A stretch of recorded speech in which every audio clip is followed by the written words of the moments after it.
دختر ما میزنم میگم سیب زمینی ترشک آورده همه میزنم. الان هم در اومده. آره سیب زمینی ترشی هم داریم. تو رو نمیندازم ها. همه رو میزنیم. میریزیم دور. داره بازی میکنه حتما یکم گوش نشه. خیلی برای روشن نه. استفاده دوش. خنگ خدا.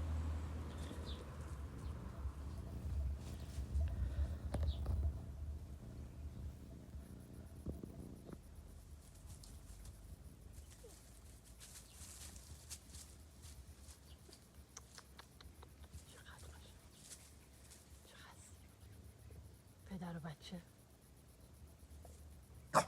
گوش نشه. مادرش هم مرده گوش نشه.